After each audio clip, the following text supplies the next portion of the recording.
Os homens e mulheres lembrados como pistoleiros do Velho Oeste não foram moldados apenas pela violência. Eles viviam em economias construídas sobre pilares de risco, excesso e estabilidade.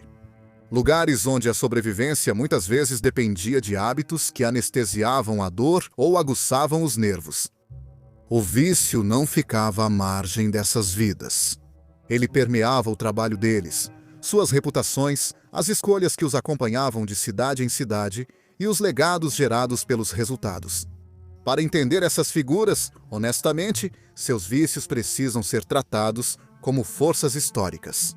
Forças que influenciaram quem viveu o suficiente para se tornar um herói popular e quem desapareceu em solo sem marca. Para Pegadas da Fronteira.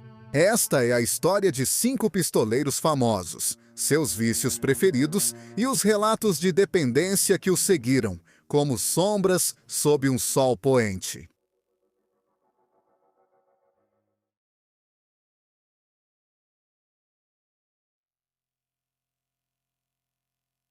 Martha Jane Canary, a lenda do Velho Oeste, conhecida popularmente como Calamity Jane, manteve notoriedade em uma infinidade de áreas. Ela era conhecida como uma atiradora de olhos de águia, sendo uma das melhores atiradoras do Oeste. Ela foi uma mulher da fronteira, folclorista, uma artista digna de manchete que brilhou nos palcos e nos salões por causa de tudo pelo qual era conhecida. O mais notável de todos era o álcool. O uísque estava no centro da vida no Oeste, uma ferramenta usada tanto para recreação quanto para medicina, passando de mão em mão como pagamento e aliviando a dor quando não havia um cirurgião por perto. Ajudava a quebrar barreiras sociais, lotava os acampamentos e aliviava o estresse mental do isolamento. O consumo excessivo de álcool se misturava à rotina diária, especialmente entre soldados, mineradores, equipes ferroviárias, qualquer um vivendo à margem das economias das cidades em expansão. Os médicos raramente tratavam o excesso como doença. Com mais frequência, o alcoolismo era visto apenas como fraqueza. Era motivo de piada, e visto só como traço de personalidade, qualquer coisa era desculpa, diziam. Parte do cenário, essa tolerância permitia que os danos a longo prazo acontecessem sem questionamento. Um bebedor útil ou divertido era visto como um benefício para a sociedade. Calamity Jane vivia exatamente dentro desse mundo. Sua reputação prosperou com os excessos por um tempo, apenas para se transformar para pior depois. O mesmo comportamento que a tornou famosa rapidamente se tornou inconveniente. Nascida como Martha Canary em 1856, sua infância ofereceu pouca proteção contra a instabilidade. Sua família se mudava constantemente, sempre em busca de oportunidades em terras inexploradas. Ambos os pais morreram enquanto ela ainda era jovem, deixando-a para sobreviver sozinha. Em uma sociedade que oferecia poucas opções seguras para meninas órfãs, a independência era uma necessidade, e ela veio cedo. A vida nos acampamentos tornou-se sua sala de aula, moldada por cidades mineradoras e outros assentamentos temporários que existiam apenas enquanto o dinheiro circulava. Esses ambientes giravam em torno do álcool. Salões e bares eram frequentemente os primeiros prédios a serem construídos e os últimos a fecharem as portas. Para uma jovem tentando se alimentar e ter onde morar, a proximidade com esses lugares era inevitável. Beber estava entrelaçado tanto ao trabalho quanto ao lazer, fazendo com que a embriaguez parecesse menos um luxo. Com o tempo, isso se tornou uma forma de mulheres como Jane lidarem com o desconforto da vida, fosse a melancolia ou o cansaço. Depois que Calamity Jane construiu sua identidade pública, o álcool passou a fazer parte do trabalho. A renda dela dependia de lugares onde a bebida impulsionava os negócios, salões, casas de jogo, bordéis e espetáculos itinerantes. O uísque atraía multidões e abria carteiras, criando rituais compartilhados com os clientes. Recusar uma bebida teria feito com que ela fosse vista como uma estranha. Beber muito sem pedir desculpas fortalecia sua posição em ambientes dominados por homens que valorizavam a coragem e o espetáculo. A reputação dela a acompanhou. A imagem de uma mulher destemida tomando uísque puro alimentava a lenda. Linguagem rude, atitudes arrogantes e imagens de embriaguez visível trabalhavam juntas para vender a ideia de dureza. A sobriedade teria enfraquecido a persona que as pessoas pagavam para ver. Então, a performance continuava noite após noite. No final da década de 1870, o custo dessa rotina estava se tornando difícil de esconder. Relatos descrevem Calamity Jane se perdendo do caminho ou esquecendo trechos inteiros da viagem. Um incidente em que ela se perdeu por dias em uma viagem relativamente curta não precisava de muita explicação. O comportamento dela claramente apontava para sinais consistentes com dependência de longo prazo. Com o desenvolvimento do Oeste, assentamentos viraram cidades, regras substituíram costumes e saloons improvisados foram supervisionados. Os homens da lei patrulhavam as ruas. A desordem deixou de ser um atrativo. As características que antes tornavam Calamity Jane lucrativa, agora jogavam contra suas bem-intencionadas tentativas de resgatá-la. Em seguida, Josephine Brake ofereceu algo raro e generoso: um lar estável e apoio financeiro também. Jane aceitou, e sua determinação em parar de beber parecia genuína. Logo, o ciclo familiar voltou. A segurança não podia competir com o apelo imediato do álcool, nem com a doença em seu cérebro. Esse padrão se repetia com uma consistência dolorosa. Buffalo Bill Cody interveio mais de uma vez, ele mesmo, oferecendo trabalho ou proteção sob essa ideia. Tudo era apenas mais uma chance de se estabilizar. Cada tentativa terminava do mesmo jeito.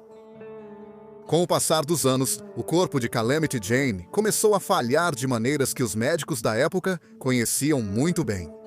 Membros inchados, respiração difícil e longos períodos de inconsciência indicavam insuficiência hepática avançada e um coração levado além dos seus limites. Expressões como inflamação dos intestinos suavizavam a verdade. Os médicos sabiam onde esse caminho levava. Ela vagava por cidades sem se lembrar de onde havia dormido.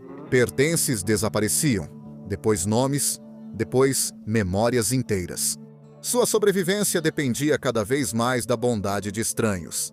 O álcool tirou o pouco que restava daquela independência de infância, deixando-a exposta a um mundo que há muito já havia passado por ela. O arrependimento, no entanto, nunca desapareceu completamente. Jane entendia seu vício em bebida como uma falha e falava sobre isso abertamente. Ela até tentou enviar dinheiro para a educação da filha. E mesmo assim, toda tentativa de responsabilidade terminava do mesmo jeito. Calamity Jane morreu entre bêbados anônimos, em vez de figuras celebradas. Após sua morte, a lenda voltou aos jornais, reviveu feitos exagerados e inventou registros de serviço. A sociedade suavizou seu alcoolismo, uma missão mais fácil do que explicar. E enterrada ao lado de Bill Hickok, ela alcançou uma vitória simbólica na morte que nunca conseguiu em vida.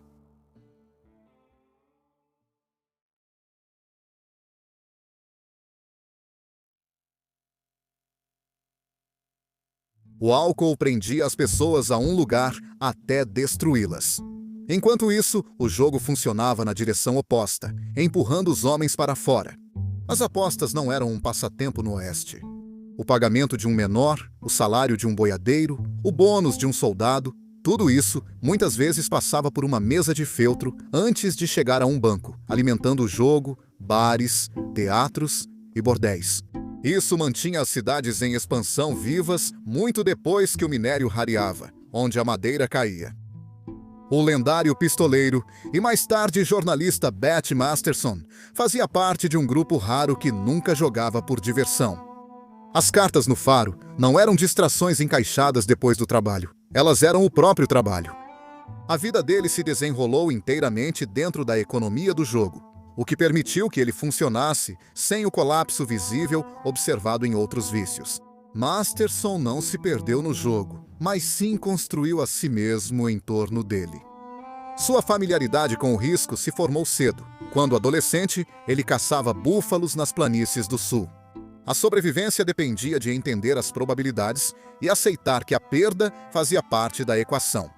cada caçada trazia a possibilidade de violência e morte. E com o tempo, essa realidade deixou de parecer extraordinária.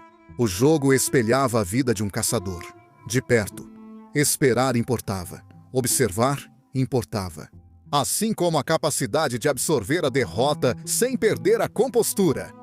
A calma de Masterson sob pressão ganhou mais notoriedade depois de Adobe Walls. A mesma firmeza que o manteve vivo em encontros sangrentos se traduziu perfeitamente para a sala de jogos.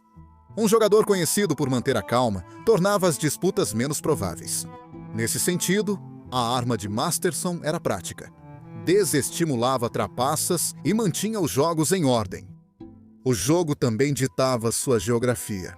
Masterson se mudava constantemente por Cheyenne, Dodge City, Tombstone, Denver e um monte de outras pequenas cidades em expansão que surgiam e desapareciam com a mesma rapidez. Quando os eleitores de Dodge City o tiraram do cargo, a perda foi mais do que apenas um salário. Isso tirou dele a legitimidade e a estrutura, e o jogo voltou com força para preencher esse vazio. Os reformadores em Dodge City queriam fazer uma limpeza completa. Eles eram contra saloons, bordéis, qualquer lugar com uma mesa de jogo. Masterson representava o mundo que eles esperavam apagar. Sua remoção não tinha a ver com um mau desempenho como agente da lei. Em vez de se adaptar à nova ordem, ele se envolveu ainda mais na economia do vício, que sempre lhe convinha. O caminho o levou até Tombstone e ao Saloon Oriental, uma casa de jogos administrada menos como um antro e mais como um negócio. Grandes somas estavam em jogo, junto com reputações. Masterson atuava tanto como croupier experiente quanto como aviso silencioso. Nesse ambiente, sua fixação por jogos de azar era útil. Isso o mantinha afiado, atento e, acima de tudo, leal à casa. O Oeste acabou se tornando mais estável, e o jogo o acompanhou até cidades que já não eram mais provisórias. Denver, Colorado, marcou a mudança pessoal de Masterson. As apostas pareciam tão altas quanto a altitude, mas o próprio ambiente se mostrou uma mudança positiva. As casas de jogo agora eram negócios visíveis com endereços fixos, além de laços com autoridades da cidade. Sua participação no Teatro Palace Variety indicava que a mudança de propriedade sugeria estabilidade e respeitabilidade, pelo menos no papel. Beth Masterson não era mais apenas um homem atrás da mesa, mas um investidor no próprio empreendimento. E ainda assim, os riscos financeiros continuavam. Disputas pessoais o perseguiam. As complicações políticas só aumentavam. Ele nem sempre recebia uma mão vencedora. Essa tensão acabou se tornando um escândalo público. Uma altercação envolvendo um atirador local expôs o quão rapidamente o autocontrole podia desaparecer. Quando seu orgulho era ameaçado, sua reputação era colocada em dúvida, e Masterson respondia do jeito que sempre fez.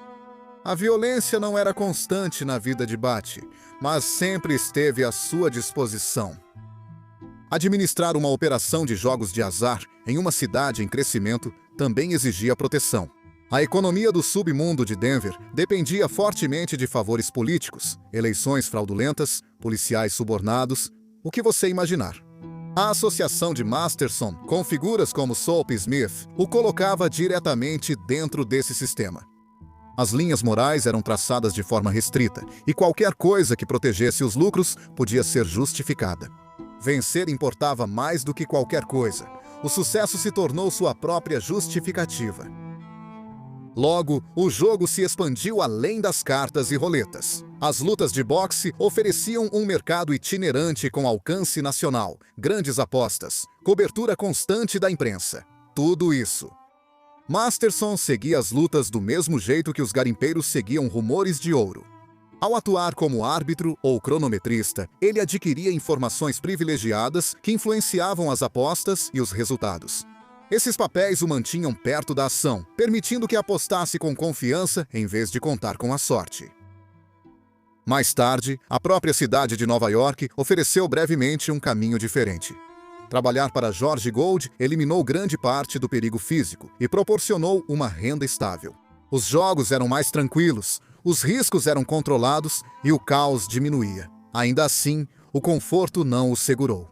Ele ainda voltava para o oeste, atraído novamente pelo caos do circo. Eventualmente, até Denver parou de tolerá-lo. Seja visto como uma curiosidade ou um incômodo, a tolerância se esgotou. Uma América em transformação já não dava espaço para o vício visível ou para a desordem pública.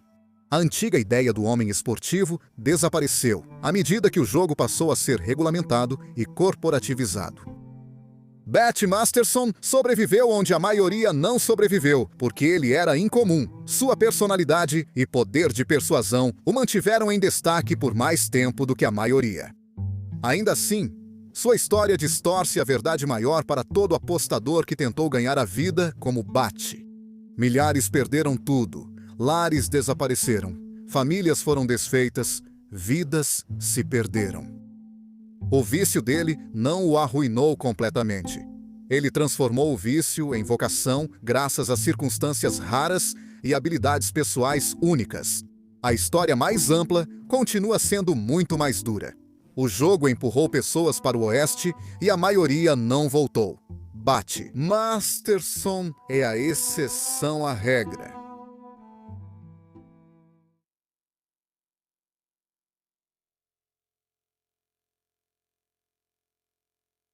A violência ligada ao homem, chamado Boom Helm, não pode ser explicada simplesmente como um vício. O canibalismo realmente existiu na história da fronteira, geralmente como último recurso durante cercos, naufrágios ou outros cenários sombrios e grotescos de fome extrema. A história de Helm começa perto desse limite, e depois vai muito além dele. O que mudou foi o propósito dele, porque comer carne humana deixou de ser uma resposta a uma crise e se tornou uma patologia que ele usava quando lhe convinha. Dificuldades casuais por si só não explicam essa mudança. Milhares nas trilhas suportaram fome extrema e isolamento sem recorrer ao assassinato como prática rotineira. Helm se destaca por causa de como ele reagiu a situações extremas. Ele realmente suportou o sofrimento, mas também o distorceu como justificativa para pegar o que quisesse. Relatos de sua juventude apontam para um padrão que antecede completamente a fome. A pobreza e a constante mudança eram experiências comuns, mas o comportamento de Helm mostrava algo diferente. O conflito se intensificava rapidamente ao seu redor, muitas vezes sem raiva aparente. A violência que o acompanhava parecia deliberada. A autoridade nunca teve muito peso no mundo dele. Xerifes e juízes eram tratados com desprezo aberto, como se as regras se aplicassem a todos, menos a ele. Essa atitude depois se ampliou até engolir a lei e, eventualmente, o valor da vida humana. Restrições que atrasavam os outros simplesmente não existiam para Boom Helm. O casamento não conseguiu conter essa trajetória. Em vez de trazê-lo para a realidade, a vida doméstica se tornou mais um lugar para dominar. Sua esposa, Lucinda Frances Browning, foi quem mais sofreu com essa violência. O medo dela era intenso. Ela realmente acreditava que morreria pelas mãos do marido. Quando o casamento acabou, não houve tristeza alguma. Dívidas e laços sociais desapareceram, deixando Helm à deriva e sem prestar contas a ninguém. As histórias sobre seu primeiro assassinato confirmado marcam uma linha divisória clara. Helm agiu rapidamente, pegou o que precisava e seguiu em frente sem pânico. Ele era um especialista em remoção de cenas de crime, despindo o corpo e recuperando a arma antes de desaparecer. O pior de tudo é que nada no que aconteceu depois sugeria choque ou arrependimento. Helm lidava com o assassinato como um problema resolvido. Fingir loucura depois serviu a um propósito prático. Anos depois, uma prisão e o internamento em um asilo o impediram de continuar. No final das contas, porém, isso acabou sendo uma pausa bastante inútil na vida de Helm. Ele esperou e, no fim, escapou. A fome acabou levando-o ao canibalismo, mas a reação foi reveladora. Não houve hesitação nem repulsa. Depois do ocorrido, o corpo foi processado como alimento. As habilidades rotineiras de Helms, aprendidas na caça, foram transferidas facilmente, transformando um ato extremo em uma tarefa rotineira. Depois daquela primeira travessia, a barreira nunca mais voltou. o canibalismo se tornou uma opção, entre outras. Matar podia fornecer comida, dinheiro ou simplesmente aliviar a coceira em seu cérebro. Helm falava sobre esses atos abertamente, às vezes com um orgulho sutil. O choque que eles causavam fortalecia sua reputação e mantinha os outros cautelosos. Mesmo nos círculos de fora da lei havia limites, e Helm os ultrapassava. Os bandidos dependiam da lealdade e de uma sede por dinheiro fácil. A sede de Helm era literalmente por sangue. Ele matava seus companheiros e os consumia, quebrando os códigos que mantinham esses grupos de fora da lei unidos. Mesmo em uma terra repleta de figuras sombrias, ninguém podia confiar nele. Um incidente deixou isso inconfundível. A mutilação de um homem conhecido apenas como Burton foi prolongada e intencional. Oferecer a um homem a própria carne apagou qualquer limite que ainda restava. Esse era o domínio de Boone-Helm, expresso em sua forma mais extrema. Não havia nenhuma substância ilícita criando uma dependência química, mas o cérebro dele estava, sem dúvida, doente. O poder organizado o tolerava apenas quando ele era útil. As autoridades mormons o empregavam para violência secreta, ignorando seus métodos até que a atenção negativa veio, devido a tais crimes. Os infames círculos de vigilantes sob o xerife Henry Plummer faziam o mesmo. A captura de Helm marcou uma mudança mais ampla. As comunidades já não absorviam infratores extremos como meros pontos no tecido do caos da fronteira. A ação dos vigilantes acabou com seu movimento e sua utilidade, e, infelizmente, a execução se seguiu. Segundo as autoridades, se ele não podia ser contido, não merecia viver. Boone-Helm continua sendo um caso extremo. A fome não o criou, e a fronteira não exigiu seu comportamento. O canibalismo começou como uma resposta, depois se transformou em estratégia antes de se tornar um hábito. O que a sua violência compulsiva e viciante refletia mais claramente era a ausência de uma mente saudável.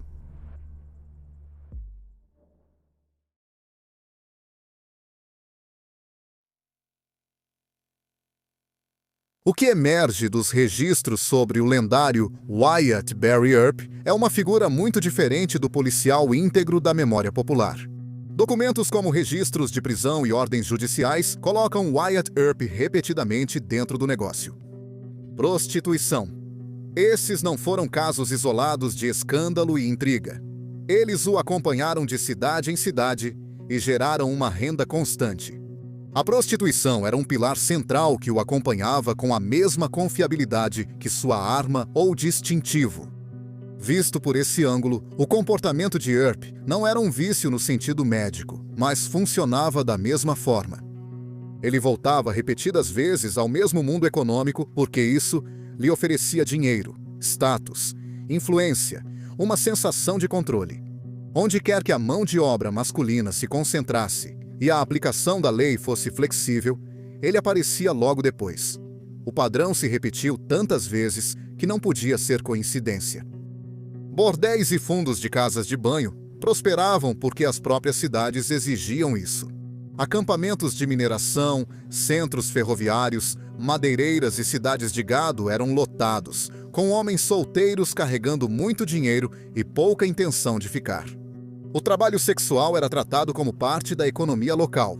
Às vezes era supervisionado de forma branda, às vezes taxado, mas muitas vezes ignorado até que a pressão aumentasse. Nesse ambiente de desenvolvimento do Velho Oeste, os bordéis não eram negócios marginais. Eles estavam sob os holofotes da vida noturna. E onde havia vida noturna, havia fluxo de dinheiro. Esses bordéis raramente ficavam sozinhos. Mesas de jogo, venda de bebidas alcoólicas, golpes e esquemas de proteção formavam todos um único sistema operacional. O papel de Wyatt Earp se encaixava perfeitamente nessa estrutura, seja usando um distintivo e patrulhando o local, ou administrando um salão e distribuindo cartas. Suas posições estavam alinhadas em manter o vício sob controle e lucrativo em vez de se esforçar para erradicá-lo. A perda pessoal parece ter moldado a trajetória de Wyatt. A morte repentina de sua primeira esposa e do filho que esperavam interrompeu o caminho para uma vida doméstica estável. Depois disso, ele ficou à deriva. Relacionamentos estáveis deram lugar a espaços onde a intimidade era temporária. A prostituição oferecia proximidade e companhia sem qualquer obrigação. Também oferecia o primeiro dinheiro de musa de todo jovem. Esse apelo para Wyatt Earp e seus irmãos era prático acima de tudo. Assim, foi uma excursão em Peoria, Illinois, que marcou sua entrada definitiva no trabalho sexual organizado. A cidade tinha uma reputação nacional por tolerar o vício, até que pessoas de fora começaram a reclamar. Bordéis flutuantes e leis aplicadas de forma frouxa faziam dela um campo de treinamento ideal para alguém aprendendo a operar nas zonas cinzentas da fronteira. Registros de prisão de 1872 revelam muito mais do que qualquer romance barato jamais mostraria. Wyatt e seu irmão Morgan foram multados mais severamente do que outras pessoas encontradas no local. Os tribunais normalmente reservavam penalidades mais altas para os operadores, não para os clientes. Essas multas sugerem responsabilidade pela própria casa. Tudo sob o nome da família Earp. Documentos do diretório da cidade acrescentaram outra camada. Wyatt está listado como morando dentro do bordel. Isso o colocava no local como o homem responsável por lidar com disputas, intermediar conflitos, revisar comunicações e proteger os ganhos de quem morava lá. Não era uma conveniência casual ou um romance de verão.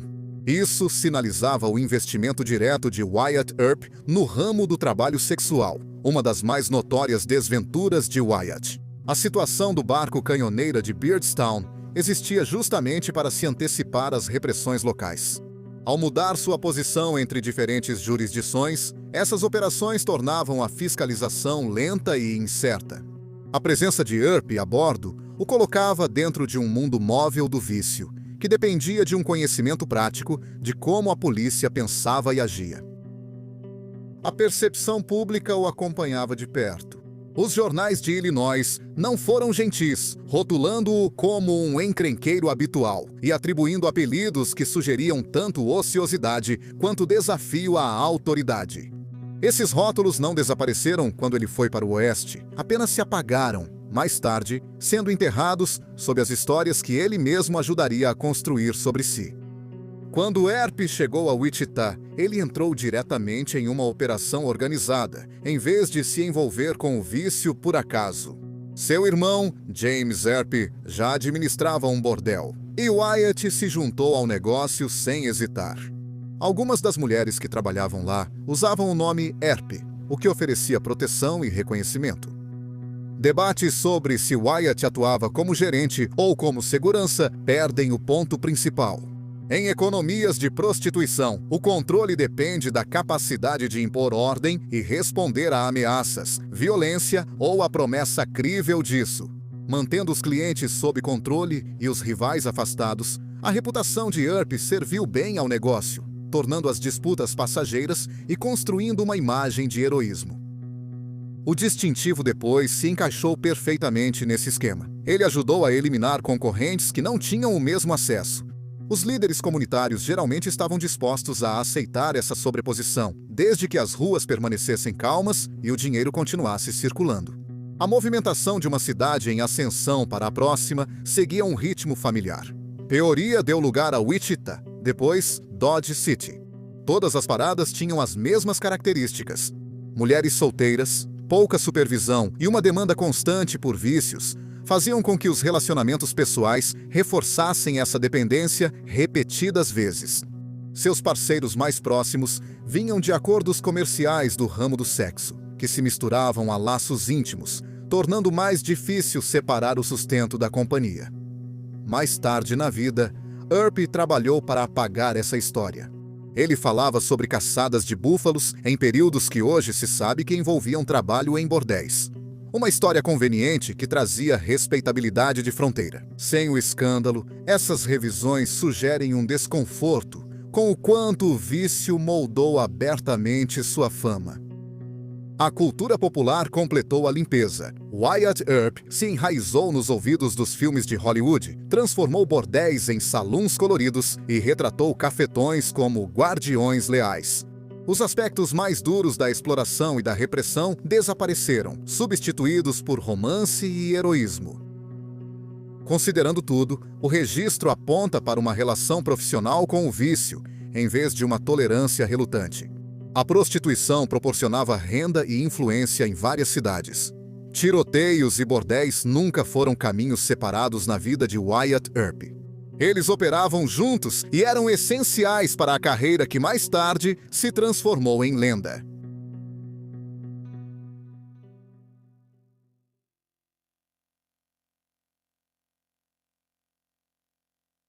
Por trás da imagem familiar de John Henry, Doc Holliday, com uma espingarda de 2 canos a tiracolo e um sorriso sarcástico marcado em seu perfil. Havia um homem cuja vida já havia sido limitada pela doença. Muito antes dos tiroteios ou dos salões de jogos entrarem em cena, Holliday foi informado de que carregava uma doença que quase certamente o mataria. Esse conhecimento moldou cada decisão que se seguiu. Sua reputação como um companheiro perigoso e pistoleiro volátil surgiu de um corpo que estava falhando em público, forçando-o a lidar com dor, fraqueza e medo, enquanto ainda precisava ganhar a vida em um mundo duro e em desenvolvimento. A narrativa popular reduz Holliday à volatilidade e violência, mas relatos contemporâneos apontam para outro lado. Ele foi diagnosticado com tuberculose no início dos seus 20 anos, numa idade em que a maioria dos homens estava apenas começando a vida adulta. Ao contrário de muitos pacientes, ele também possuía formação médica formal como dentista, o que significava que ele entendia o corpo humano muito melhor do que o típico homem da fronteira. A tuberculose atuou como a força central em torno da qual a vida adulta de Holliday girava. A doença era humilhante e implacável. Em vez de um colapso repentino, a tuberculose impunha um declínio prolongado, marcado por fraqueza e pela perda constante de peso e energia.